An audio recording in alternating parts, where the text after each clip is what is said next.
नमस्कार। फैसला आ चुका है और फैसला करीब करीब अब पूरी तरीके से जनता का जनादेश साफ है। अभी करीब 1 बजने को है और 1 बजने तक जो पूरे देश के 543 लोकसभा सीटों के जो रुझान आए हैं, उस रुझान में बीजेपी को काफ़ी नुकसान हुआ है। हालांकि एनडीए की सरकार बनती हुई दिख रही है। करीब 300 के आसपास एनडीए की सीटें रहने का अनुमान है, जिसमें अकेले बीजेपी की सीटें करीब 242 से 45 के आसपास रहेंगी, जो अब तक के रुझान है उसमें। और जो दिखाई दे रहा है उसके अनुसार करीब करीब 60 सीटों का 60 से 65 सीटों का नुकसान बीजेपी को होता हुआ दिख रहा है और ये बड़ा नुकसान है। और सबसे बड़ी बात ये कि उत्तर प्रदेश, जहां से खुद पीएम मोदी वाराणसी से चुनाव लड़ रहे थे, शुरुआती रुझान में उनको वो पीछे चल रहे थे, यानी ये बहुत बड़ी खबर थी। शुरुआती रुझान में पीएम मोदी अपने सीट से पीछे चल रहे थे और वहाँ से अजय राय जो कांग्रेस के उम्मीदवार है वो आगे चल रहे थे। उत्तर प्रदेश में बीजेपी को बहुत बड़ा झटका लगा है और समाजवादी पार्टी यहाँ सबसे ज़्यादा सीटों के साथ पहली सबसे बड़ी पार्टी के रूप में, सबसे ज़्यादा सीट जीतने वाली पार्टी के रूप में उभर करके सामने आ रही है। तो क्या ये जो हार है या सीटों का कम होना है, ये क्या पीएम मोदी और उत्तर प्रदेश के मुख्यमंत्री योगी की हार है? सवाल तो उठेंगे, निश्चित तौर पर ये सवाल उठेंगे और इसका विश्लेषण किया जाना चाहिए कि आखिर ये पीएम मोदी और यूपी के सीएम योगी आदित्यनाथ की हार है। नमस्कार, मैं हूं डॉक्टर संजय शेखर और आप देख रहे हैं एडिटर जी न्यूज। एडिटर जी न्यूज में आज हम चर्चा जो जनादेश आया है उसकी करेंगे। सबसे पहले मैं फिर से एक बात बताना चाहूँगा कि अभी दिन के करीब 1 बजे हैं, सभी 543 सीटों के रुझान आ चुके हैं और रुझान जो हैं उसमें एनडीए की सरकार तो स्पष्ट तौर पे बन रही है। करीब 300 सीटों के आसपास की संख्या रहने वाली है, लेकिन जो अब की बार 400 पार का नारा दिया जा रहा था उसका क्या हुआ? दूसरी बार बीजेपी अपने दम के आधार पर बहुमत के आंकड़े को पार नहीं कर रही है।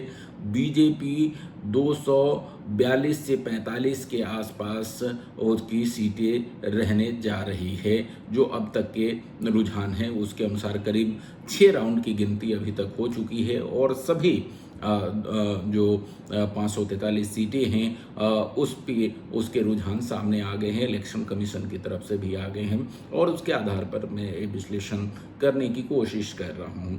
तो सबसे बड़ी बात तो ये कि आखिर ये जो नतीजे आ रहे हैं, जो रुझान आए हैं, जो नतीजे में तब्दील होंगे, पहली बात तो ये कि पहले और दूसरे राउंड में पीएम मोदी आखिर पीछे क्यों हुए? ये एक अपने आप में बहुत बड़ा सवाल है और सबसे बड़ी खबर है। पहले राउंड में पीएम मोदी 4089 मतों के अंतर से पीछे चल रहे थे।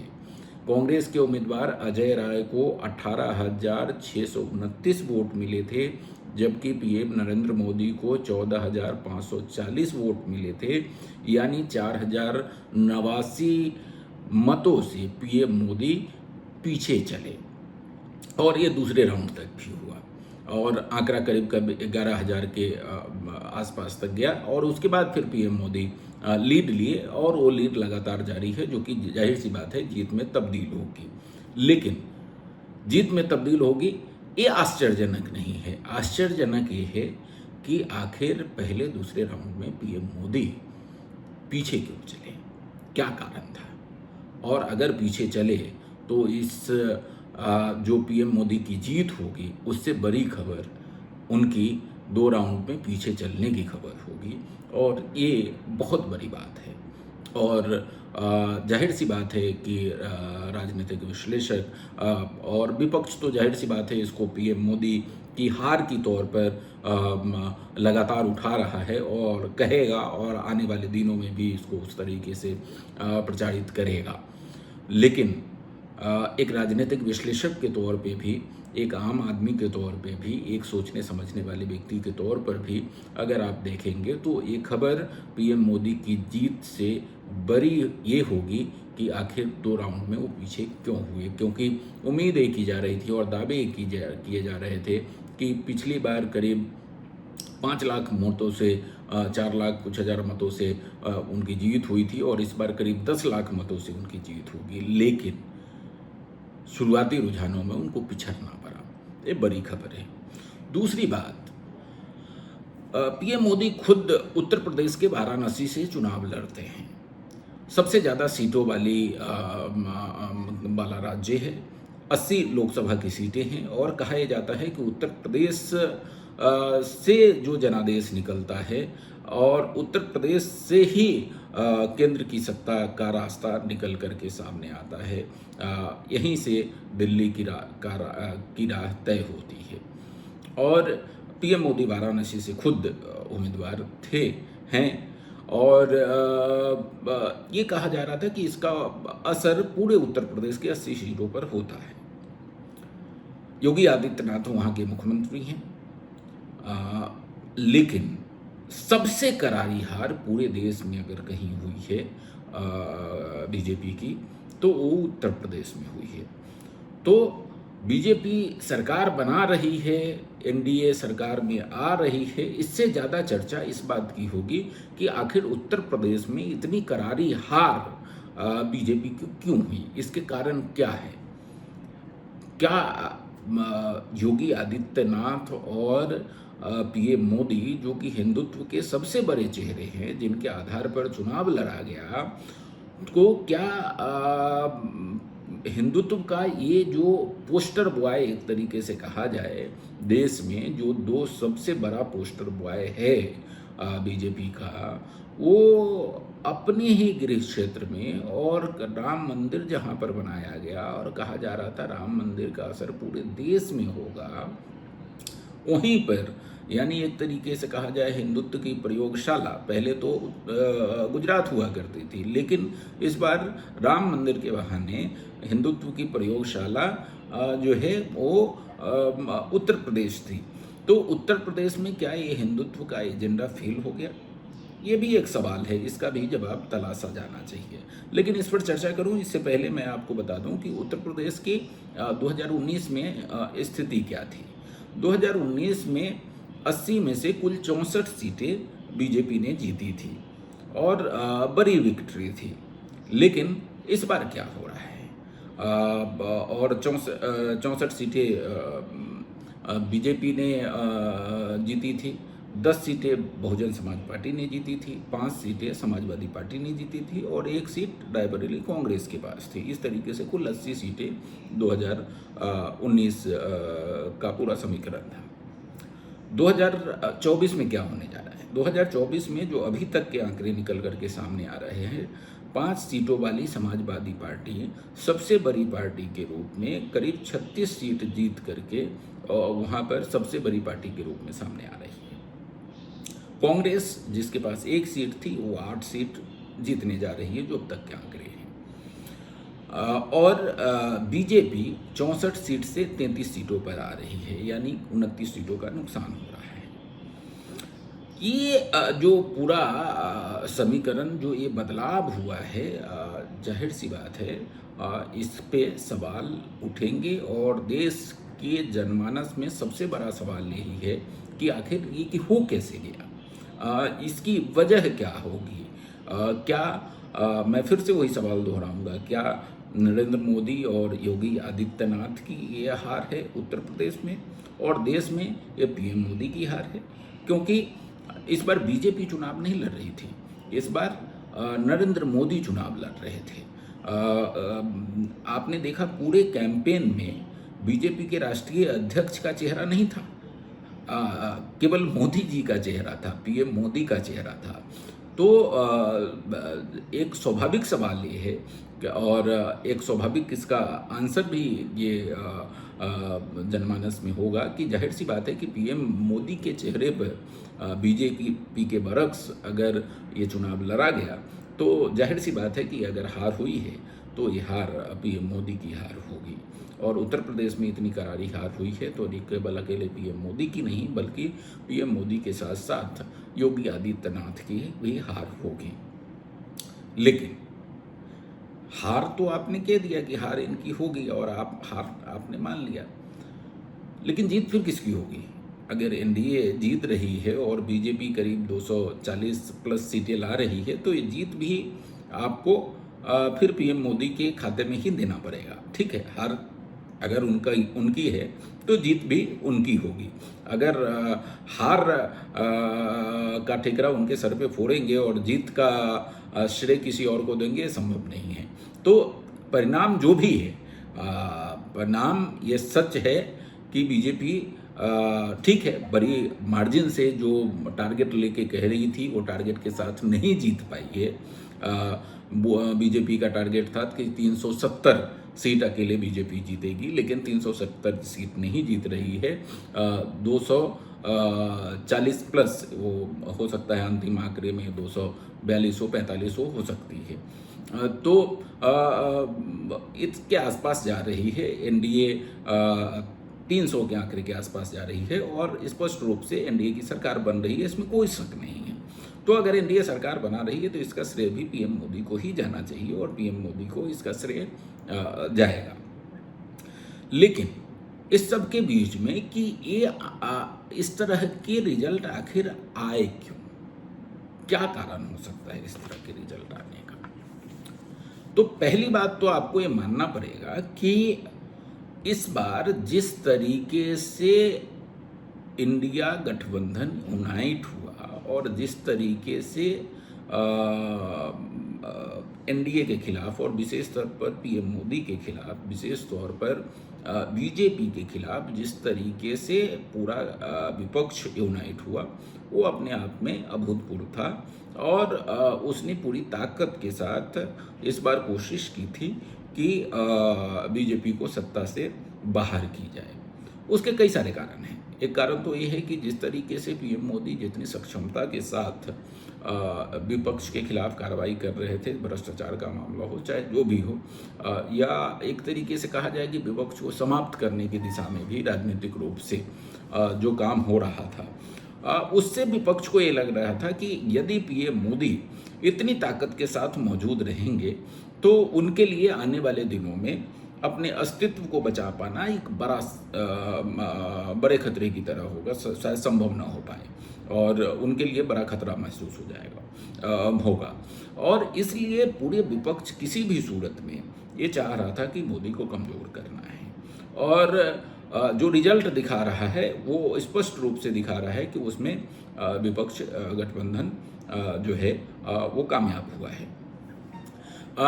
उत्तर प्रदेश में जिस तरीके से कांग्रेस पार्टी और बहुजन समाजवादी पार्टी ने मिलकर के चुनाव लड़ा और दोनों का वोट जिस तरीके से यूनाइट हुआ, और तीसरी बात बहुजन समाज पार्टी जिस तरीके से पूरे सीन से उत्तर प्रदेश से गायब हो गई, कहीं भी नहीं, एक भी सीट उसकी नहीं आ रही है। तो बहुजन समाजवादी पार्टी की जो पूरा वोट बैंक था वो शिफ्ट हो गया कांग्रेस पार्टी और समाजवादी पार्टी के बीच में। और एक और जो महत्वपूर्ण बात थी वो ये कि मुस्लिम आरक्षण के खिलाफ जिस तरीके से पीएम मोदी के बयान वेस्ट बंगाल में आए और वेस्ट बंगाल में जिस तरीके से मुस्लिम आरक्षण के खिलाफ हाई कोर्ट का डिसीजन आया, उसके बाद जो मुस्लिम वोट बैंक बीजेपी के खिलाफ पूरे देश में यूनाइट हुआ, उसकी जो मुस्लिम वोट बैंक की गोलबंदी हुई, और दूसरी तरफ हिंदू वोट बैंक अलग अलग पार्टियों में विभक्त हुआ, ये एक बड़ा कारण बना, क्योंकि मुस्लिम वोट बैंक एक साथ गोलबंद होकर के जो विपक्षी गठबंधन था, इंडिया गठबंधन, उनके पक्ष में, उसके जो उम्मीदवार जहां भी थे उसके पक्ष में गोलबंद होकर के एक तरफा पड़ा। जबकि हिंदू वोट बैंक अलग अलग राजनीतिक दलों में बटा रहा। उसको गोलबंदी की जो कोशिश बीजेपी ने की थी वो हो नहीं पाया। रिजल्ट बताता है, ये मैं नहीं कह रहा हूँ, रिजल्ट बताता है। अगर हिंदू वोट बैंक अगर गोलबंद होता, चाहे राम मंदिर के नाम पे चाहे मोदी के नाम पे, तो ये रिजल्ट नहीं होते। तो रिजल्ट ये बता रहा है कि जो बीजेपी ने कोशिश की थी कि हिंदू वोट बैंक पूरा एक तरफा बीजेपी के पक्ष में गोलबंद हो जाए, वो तो नहीं हो पाया। लेकिन इनकी कोशिश की वजह से मुस्लिम वोट बैंक जो थोड़ा बहुत बीजेपी के पक्ष में आ भी जाता था, वो पूरी तरीके से बीजेपी के खिलाफ गोलबंद हुआ। और इसी का नतीजा आपको उत्तर प्रदेश में, पश्चिम बंगाल में, चाहे आप राजस्थान में, चाहे महाराष्ट्र में, हर जगह आप देख सकते हैं। उसका सूक्ष्म एनालिसिस आप अलग अलग सीटों के आधार पर भी कर सकते हैं।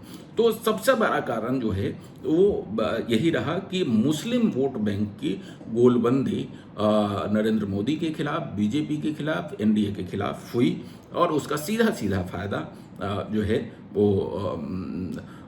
इंडिया गठबंधन को मिला। पहला कारण जो दिख रहा है वो दिख रहा है कि इंडिया गठबंधन ने मजबूती के साथ यूनाइट होकर के चुनाव लड़ा। दूसरा, मुस्लिम वोट बैंक की गोलबंदी हुई। तीसरा, राम मंदिर का जो मुद्दा था वो काम नहीं किया। राम मंदिर का मुद्दा एक ऐसा बताया जा रहा था कि ये एक बड़ा गेम चेंजर के रूप में 2024 के लोकसभा चुनाव में काम करेगा। लेकिन जो रिजल्ट आ रहे हैं वो नहीं बता रहे हैं कि उसने गेम चेंजर के रूप में काम किया। क्योंकि अगर वो काम करता तो सबसे पहले उसका असर, चूंकि उत्तर प्रदेश में ही अयोध्या है, और अयोध्या में अगर वो मुद्दा काम करता तो अयोध्या उत्तर प्रदेश की सारी सीटों पर इसका असर होता। उत्तर प्रदेश में जिस तरीके से, एक तरीके से मैं कहूँगा कि बीजेपी की दुर्गति हो रही है, तो वो दुर्गति नहीं होती। बीजेपी को 29 सीटों का नुकसान नहीं होता, बीजेपी की इतनी करारी हार नहीं होती, क्योंकि राम मंदिर तो अयोध्या में ही है, उत्तर प्रदेश में ही है, लेकिन उत्तर प्रदेश में ही सबसे करारी हार बीजेपी की हो रही है। तो राम मंदिर का जो मुद्दा है वो काम नहीं किया। और हाँ, ठीक है, उसका थोड़ा बहुत असर पूरे देश में कहीं ना कहीं किसी न किसी रूप में रहा हो, लेकिन जिस तरीके से उसके उस मुद्दे को लेकर के वोटों की गुलबंदी की उम्मीदें की जा रही थी, वो वोटों की गुलबंदी नहीं हुई। और इस तरीके से अगर देखा जाए तो उत्तर प्रदेश में दोनों ही चीज़ों की, एक तो जैसा कि मैंने पहले कहा कि जो हिंदुत्व के पोस्टर बॉय पीएम मोदी और योगी आदित्यनाथ हैं, उनकी भी हार है। दूसरा, हिंदुत्व के मुद्दे की भी हार है। राम मंदिर मुद्दे की के राजनीतिक लाभ के दृष्टिकोण से वोटों की गुलबंदी की जो कोशिश थी उसकी भी हार है। तो ये पूरा, इसके अलावा एक और महत्वपूर्ण बात जो समझ में सामने आती है वो ये है, पूरे कैंपेन में आपने महसूस किया कि एनडीए गठबंधन लगातार इस बात को कैंपेन में बहुत मुखरता से कह रहा था कि अगर पीएम मोदी इस बार आएंगे तो संविधान बदल दिया जाएगा। राहुल गांधी हाथ में संविधान की कॉपी लेकर के सब जगह दिखाते थे कि ये संविधान बदलने वाला है, तो संविधान को आप बचा लीजिए, आपका SC ST OBC का आरक्षण खत्म होने वाला है, आप अपने आरक्षण को बचा लीजिए।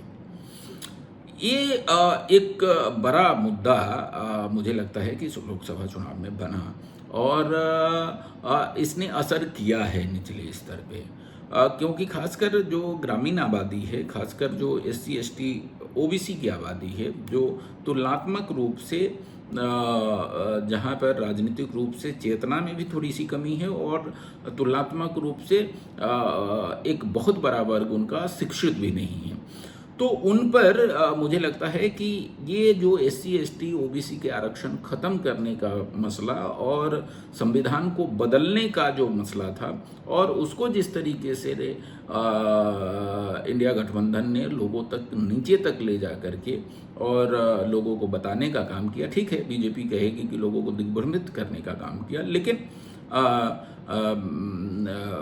इंडिया गठबंधन ने बताया, राहुल गांधी ने बताया, उनके बड़े नेताओं ने बताए, और स्थिति ये हो गई कि बीजेपी को उसकी सफाई देनी पड़ी। बीजेपी को, पीएम मोदी को और अमित शाह को और तमाम नेताओं को बार बार कहना पड़ा कि हम संविधान नहीं बदलने वाले हैं, संविधान कोई नहीं बदल सकता। लेकिन मुझे लगता है कि इसका असर निचले स्तर पर हुआ, और ओबीसी का जो पूरा वोट बैंक, अधिकांश वोट बैंक एक तरीके से कहा जाए कि 2019 के चुनाव में बीजेपी के पक्ष में आया था, वो वोट बैंक कहीं ना कहीं खिसक गया, और वो खिसक करके दूसरी राजनीतिक, उत्तर प्रदेश में तो समाजवादी पार्टी के साथ गया और कांग्रेस के साथ गया, और बाकी स्थानों पर भी जो दूसरे राजनीतिक दल है उसके साथ चले गए। आप अगर पश्चिम बंगाल की बात करें तो पश्चिम बंगाल में बीजेपी को करारा नुकसान हुआ है। उम्मीद की जा रही थी कि यहाँ पर गेन करेंगे, लेकिन नुकसान हुआ, और वहाँ पर तृणमूल कांग्रेस ने बहुत अच्छा किया है, तो जाहिर सी बात है कि वहाँ तृणमूल कांग्रेस के पक्ष में गए हैं। महाराष्ट्र की बात करें, महाराष्ट्र में बीजेपी को करारा नुकसान हुआ है, वहाँ जो महाविकास अघाड़ी है उसके पक्ष में गए हैं। राजस्थान की बात कर ली जाए, राजस्थान में बीजेपी को काफ़ी नुकसान हुआ है, वहाँ पर कांग्रेस के पक्ष में गए हैं। उसी तरीके से एक और जो महत्वपूर्ण बात देखने को मिली है रिजल्ट में, गुजरात में उम्मीद की जा रही थी कि क्लीन स्वीप होगा, पीएम मोदी के साथ पूरा गुजरात खड़ा रहेगा, अमित शाह के साथ पूरा गुजरात खड़ा रहेगा, लेकिन वहाँ एक सीट कांग्रेस लेकर के जा रही है। तो ये भी अपने आप में एक नोटिस करने वाली बात है। इसके अलावे अगर आप पंजाब की बात करें, पंजाब में नुकसान हो रहा है। पंजाब में कांग्रेस पार्टी अच्छा कर रही है, आप और कांग्रेस पार्टी के बीच में सीटें बढ़ जा रही है, एक सीट बीजेपी के पास आ रहा है। हरियाणा में नुकसान हो रहा है।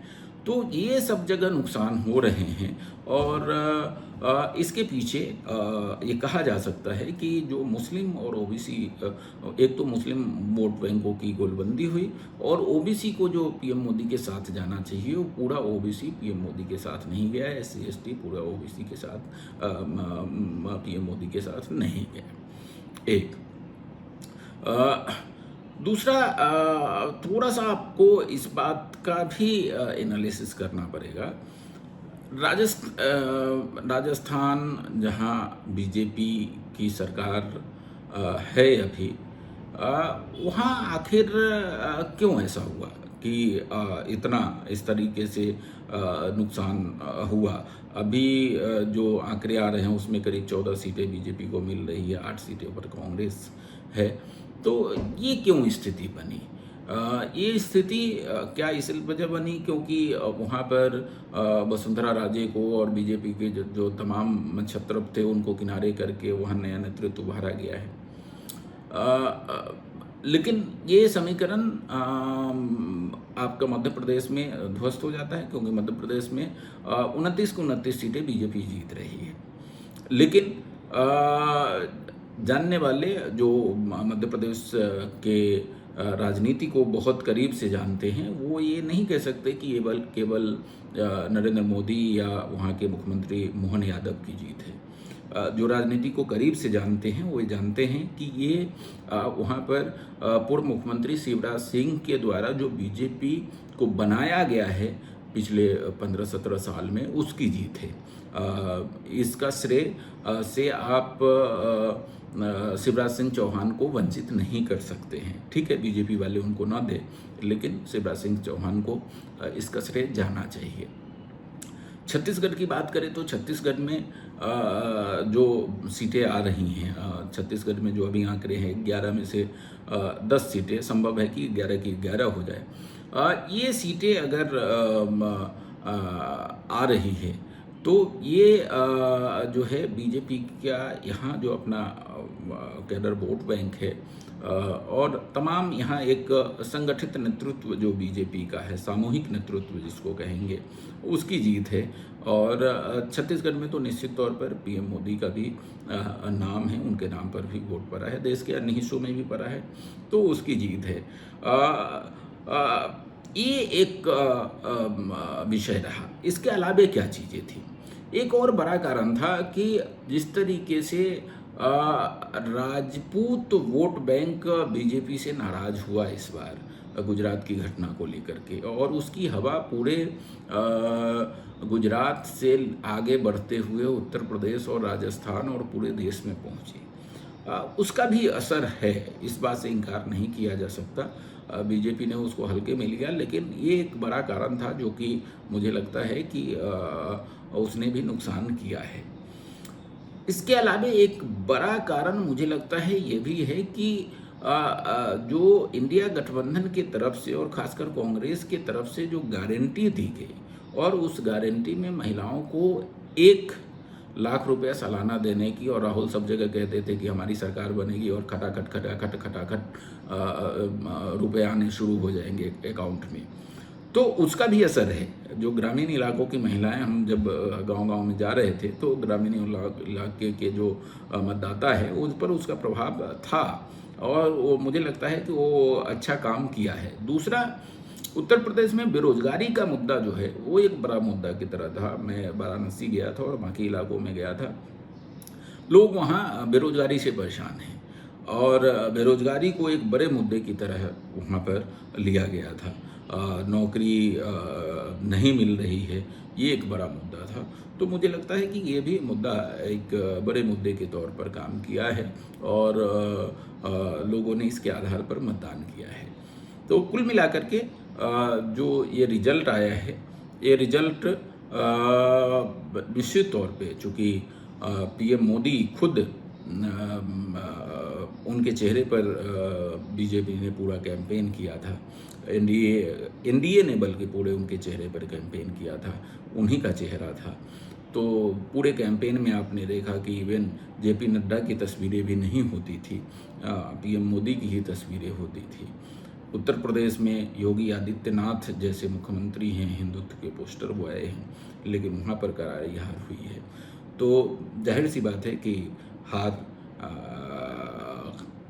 का एक तरीके से नैतिक दायित्व जो है उनके सर पर जाता है। लेकिन अच्छी बात बीजेपी के पक्ष में ये है कि बीजेपी तो जीत हासिल की है, बीजेपी की सरकार बन रही है, एनडीए की सरकार बन रही है, और ठीक है, बीजेपी के अपने दम पर बहुमत नहीं आया है, लेकिन एनडीए की सरकार तो बन रही है। एनडीए की सरकार पहले भी थी, बीजेपी की जब 303 सीटें थी तो भी एनडीए की सरकार थी, तब भी एनडीए के गठबंधन के लोग सरकार में शामिल थे। तो जाहिर सी बात है कि इस बार भी वो शामिल रहेंगे, और ठीक है, बीजेपी के पक्ष में बहुत अच्छी बात नहीं हुई, लेकिन सरकार बन रही है, और कहा जाता है जो जीता वही सिकंदर, जिसकी सरकार बन रही है वही सिकंदर है। लेकिन ये जरूर होगा कि अब मोदी उतने ताकतवर नहीं होंगे। पीएम मोदी और अमित शाह जितने ताकतवर, जितने ताकत के साथ कोई बात कहा करते थे, कोई फैसला लिया करते थे, वो अब शायद नहीं कर पाए, क्योंकि अब गठबंधन जो है, गठबंधन के जो दल हैं उनकी बात भी पीएम को सुननी पड़ेगी, उनकी बात भी सरकार को सुननी पड़ेगी, क्योंकि अपने दम पर बहुमत नहीं है और सरकार चलाने के लिए उनकी राय अब जानना जरूरी होगा। तो एक लोकतंत्र के लिए भी अगर कहा जाए, जैसे कहा जा रहा था कि मोदी तानाशाह बन रहे हैं, अमित शाह तानाशाह बन रहे हैं, तो लोकतंत्र के दृष्टिकोण से भी अच्छी बात है कि सरकार नियंत्रण में रहेगी, उनको भी अपनी स्थिति का अंदाज़ा हो जाएगा, जनता बादशाह है इसका भी अंदाज़ा हो जाएगा, और विपक्ष को बहुत कमज़ोर और ख़त्म समझ रहे थे, ये भी नहीं है। लोकतंत्र के लिए बहुत ज़रूरी होता है कि सशक्त विपक्ष हो, तो विपक्ष सशक्त विपक्ष के रूप में अब मौजूद रहेगा लोकसभा में, पार्लियामेंट में। तो ये अच्छी बात है, और इस सब के बीच में सरकार बनेगी, निश्चित तौर पर बनेगी, बीजेपी की सरकार बनेगी। संभव है अगर कोई उलटफेर ना हो तो पीएम मोदी ही तीसरी बार हैट्रिक लगाते हुए पीएम मोदी प्रधानमंत्री के रूप में शपथ लेंगे। लेकिन इन तमाम चीज़ों के बीच में जो हार के कारण है उसका विश्लेषण जारी रहेगा। मैंने आप तक अपनी बात पहुंचाने की कोशिश की।